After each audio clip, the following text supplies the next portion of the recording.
watuai la wafionga patele, Mikaele Mataafa, o le taitai o sauninga, e amatalia tatou whamoemoe i se tatalo a mata. Pati mai, mo le fionga ia patele. Tātou amanta le sisi o le fu o le manu malo ke riso, le suan folu tama ma le alo, ma le anganga pa ia. Amen. Ua whai atu Maria, whauta wa unei o le au na le li i. Ia whaia ia te a ue tusa malana whetalainga. O le tausanga le nei o lo whamamalu le kale si katoliko, Maria le tinapa ia o le tua. Toi patipati ai le kalesia le tariato Maria i le angelu. O le au na le li. Ia whaia ia te au tusa malana whetalainga. Tali tonu o whetau iei fola o le nei tai au, ma le nei aso, ma le whamoemoe. Au mai le tali o Maria, e toi whamanatu ai ia e tātou. Au le nganga whaftai, fionga e TAMAITA'I sā, le ITUAIGA o Marisi. Antoa ai se lau onus furu tausanga, le lanto au aunanga le yupe li auro. Whaftai, whai nu ulelei. Whaftai whai antu nu ulelei. Whaftai whai ainga lelei. O le au nanga ma lo tau sao, sila fonga o le tua, i nei tau sanga e tele o la utou au nanga. Ia fo iai le vi inga ma le whaftai le tua, au au ia e ana lana ngā ruenga. O i tātou na uni mea whai ngā ruenga, e vai malima e whaia lana ngā ruenga. O ni mea le yo iai lo tātou malosi ma le atu mai, ia wha atoa e le tua, au au ia e ana le ngā ruenga. Yo le nei tu lao te wala au whalolo atu, lau a fionga le taitai o le malo, lau a fionga le TAMAITA'I Palmia, Fiame Naomi Mataafa, mo lau saunoanga utu le so. Pati mai tu mai toa au, le fionga le TAMAITA'I Palmia. Lau sunga i le taitai o le sauninga, lau fionga patele, Mikaele Mataafa. Lau fionga i le masiofo, whamausili le nafo, tu melele i whano, so lau vi le lua, whaatina o le smoga. O lau fionga i le sui paremia, ma Minister o le kapeneta. Le nofo a TAMAITA'I sa i le ITUAIGA, o le Missionary Sisters of the Society of Mary i Samoa. Lau fionga i le Palestine ma le laulau a le smoga, ma le komiti whaafoe o le whamanatuina o le salauonu sifulu tausanga, o le paia o Samoa ua poto o te whaatulo watu. O whaiva ea e manuia, o whaiva nā e tāpua ia. E se sa whaoti ma whaasoa lona asusia, e whaasopolia ai se nuu po se ainga mai manatua pea. Ua tātou whaatasi le nei tai au, e whaamanatu le se lau onu sifulu tausanga, talu na amata ngā ruenga a TAMAITA'I sā. O le ITUAIGA o le Samoa i Samoa. O se mataati a tāua le nei i lo tātou mai taimi. I le whailongaina o le whaamoemoe, tātou te manatua ai le taunu mai i Samoa, o TAMAITA'I sā Samoa i Malai. Ma whaawaina le aonga ma le ngā ruenga i Sabalalo i le aso ono Iuni i le afe valu se lau ono sfulfa. O Sister Marie Rose, ma Sister Marie de la Mercy, sa amataina ona whaawawai lea e Sister Marie de la Misericorde, mai e manatua fo i TAMAITA'I sā uma, mai vaenga ese o le lalolangi, sa tuina mai lo latou soifua, e tautua i le ngā luenga le tua, ma tangata anu o Samoa i le nei se lau ono sifulu tausanga. O le amatanga lea o le ngaluenga, ma le wala uwina o Tamaitai Sā, o le tuainga Samoa, Samoa i Samoa, Tutuila, Tokelau, ma Hawaii. Ua tātou fisila whae le nei wha moe moe, ma le anganga wa tumu i le loto whaafitai. Ono le alofa tu noa o le atua, na taitai ai le nei whainga malanga. Ua momoli mai le wheau mo tātou, ia whaapea o na tū mau le tau tinonga ma le loto whawhawina e ngawhatia mea uma i le whatuatua. O le nei tae au, ua moli mawai le tautua ato toa ma le loloto i le anganga tu atoa i tūlanga i awa onga ma le manuia lautele o tangata ai maise o ngā luenga wha misiona na amatalia e Tamaitai Sā e pei ona iai nei. Le kolisi o Sangata Maria i Vaimoso, a onga tūlanga lua o Sangata Maria i Savalalu. Le nofoanga a le Samoa mo te māmatina mātutua i Vailoa Whaleata. Le tautua i le SVSG o ofo i nā tufua o le tautua. Ia ma le ngā luenga whaawau i Amerika Samoa. E manatua i le nei aso, i tuainga o Tamaitai Sā na ngā lulua i Samoa, ma ua taliu mau i o lātou atunu. I tuainga o Tamaitai Sā o loo ngā lulue, ma tautua i isi atunu. Le te otele o i lātou sa ngā lulue i tutonu o aonga. O i tu ainga o Tamaitai Sā o Samoa e pei o whaia aonga. I lātou sa ngā lulue o fufua le au nanga i Samoa mātunu umamau. Teine tuai o Sangata Maria ma le totele o Tamaitai sa o tawina i Tamaitai Sā o Samoa o loo alala i tawhai fia o le lalulangi. O mātua o wō mapaanga i ngā ruenga wha Missionary ale Samoa. O le naunau tainga ma le wha moe moe ia awali itia i tātou i le anganga sa taitaina le loto toa o e sa asaina le ngasu o le tai au ina ia whaawau mō nisi tausanga o i luma. Ia fau mai ni tūpulanga e whaola pea le mumu o le la mepa ia ola le whiau o le ngā ruenga. Ma ia ta ui pea le ngā ruenga i le anawa a le whaalapu patonga e vivi o tātou loto i le atua. O te whawhitaia le tō whamamao ma le taitonunga e manuia le wha moe moe. E ui ina loto i whaafita uli malu i tau i le whainga malanga. Ua whai i tātou ma mōli mau o le wha moe moe o tau nuu manuia o le ngā ruenga ai tu a inga o Tamaitai Sā Samoa i Samoa. Ia manuia le wha manatuina o le se lau ono sifuru tausanga o le tu a inga o Tamaitai Sā i Samoa. Ia a pelepele le anganga o le atua le nei wha moe moe.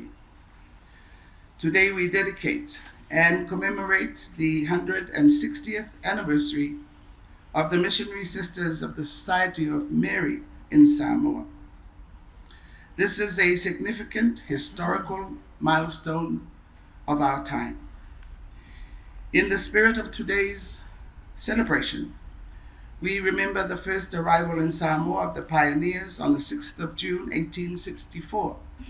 Sister Marie Rose and Sister Marie de la Mercy, and later Sister Marie de la Miséricorde, and the unfolding story of the presence and ministry that set up the Savalalo Convent School. We further remember our many sisters from different parts of the world who gave their lives in the service of God and the Samoan people in the ensuing 160 years. Our profound hope is that the same spirit lived by the valiant pioneers will be prolonged into the future, beyond these 160 years, so that the flame lit by them may continue to burn brightly. With hearts full of gratitude, we celebrate their divine guidance. In looking to the future, we trust that with God's grace, we can persevere with a renewed commitment. Where we anticipate challenges, let faith guide the journey ahead. I applaud the foresight and belief to succeed, and the faith that achieved in the midst of all animosities and challenges. Today we witness the success of the missionary sisters of the Society of Mary in Samoa.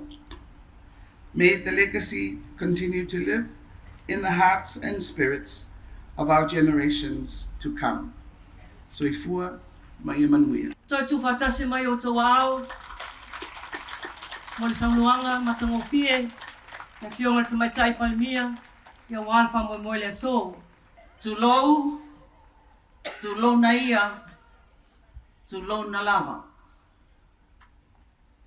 E leiti oa sa asa ale mali atoa, iao, ona o nuu taliola. Awa o Samoa o le atunuu wa omo na tofi. O le maota wa so'olo na taiao. O le sami e le so'ona whango talia e se tautai.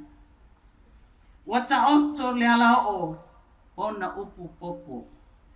E le toi tapu vai la aina, peu tu vai tofo iai se tasi. Ipa ia mai leoneone le ufitia i le tai sama.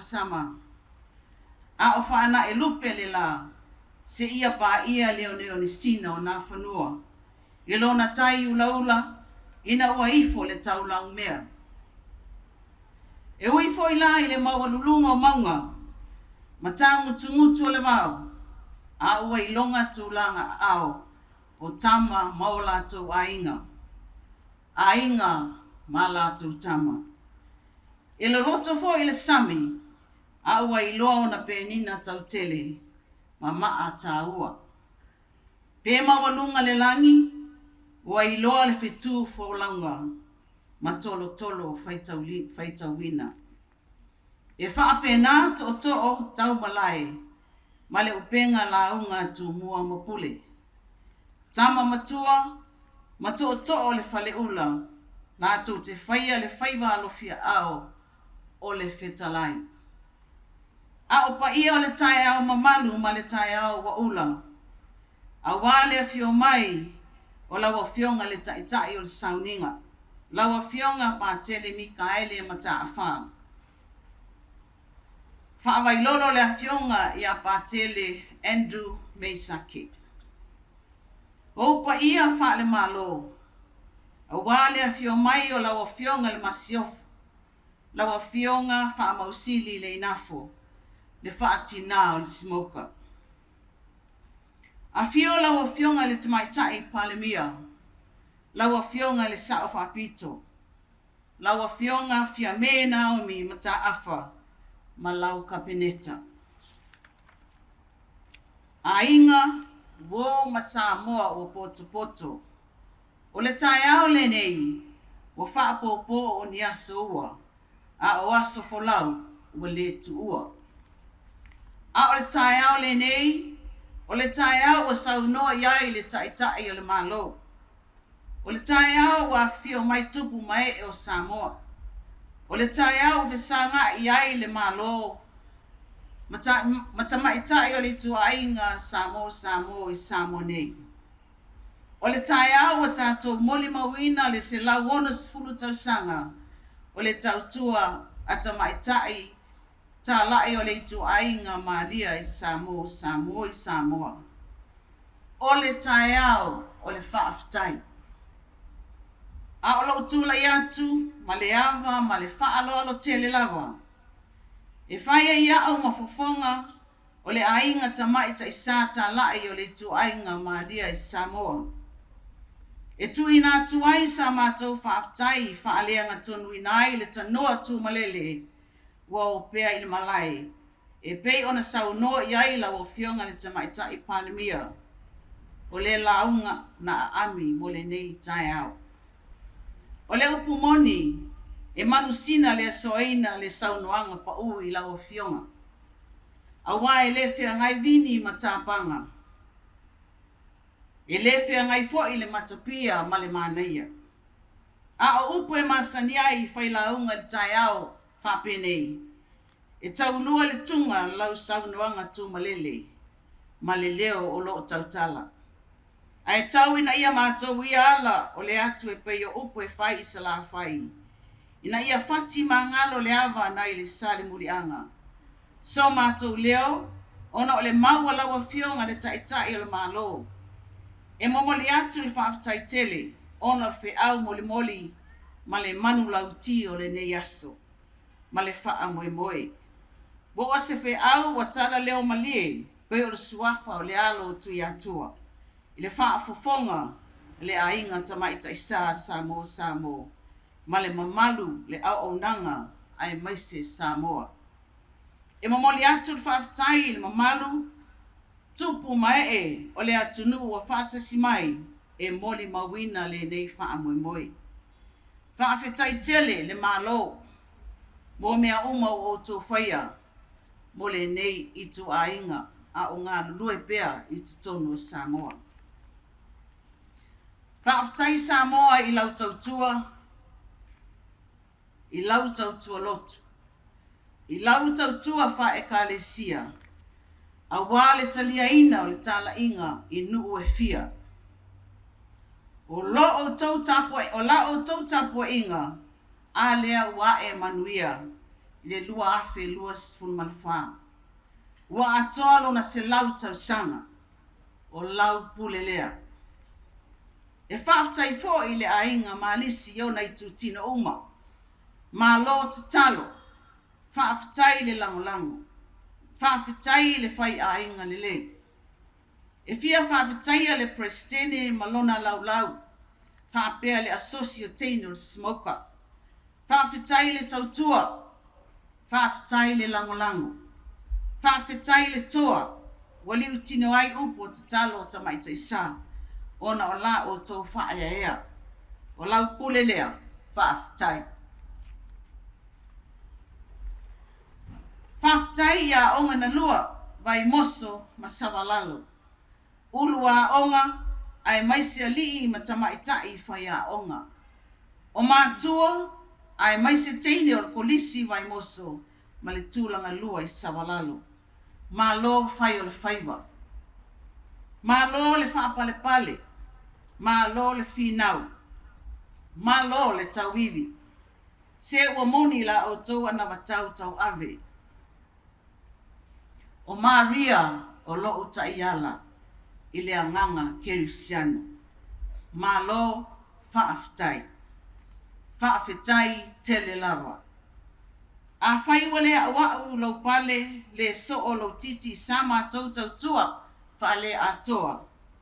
Wha atoa le atua soifua.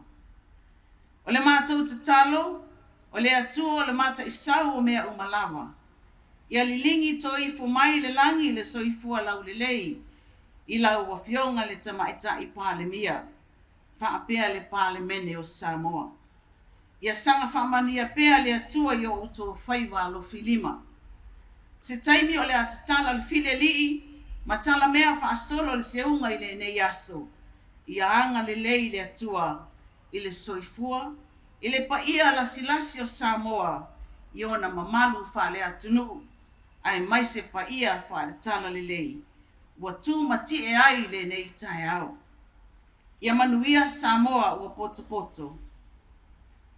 Ai ola le ainga TAMAITA'I sa tāla'i o le ITUAIGA Samoa. Soifua ma ia manuia. Taimi nei o te walau atu I lau fionga pātele Andrew Mesake. Ia e te fio mai e whapaia tato keke. Ia wā lava le whamumoe le so Samoa. Ia pati mai. mo le afionga ia patele entry. Dear Heavenly Father, we give you thanks for these 160 years of service to Samoa by the missionary sisters of the Society of Mary. We ask that you bless this cake that reminds us of the sweetness and gentleness of humble service filled with the Spirit of Mary. Bless all those who have been here, who have learned from the sisters and from their spirit. May that spirit of gentleness and humble service permeate in our churches, in our government, and in our families. And may the blessing of Almighty God come upon this cake in the name of the Father, and of the Son, and of the Holy Spirit. Amen. Ia o le nei tu lau te wala au whalolo atu I laua fionga le TAMAITA'I palemia, laua fionga Fiame Naomi Mataafa, ia whapea foi le TAMAITA'I sa matua lava o le ITUAIGA I Samoa nei, laua fionga Sister Margarita, ia o le alua feulaina tatou keke, ia whatasi ai foi ma le tipi ino le tatou keke, ia mo le whamoe se lau o le sfulu, I le nei aso. Ia mese patipati na, tatou aonga mese tatou sosi,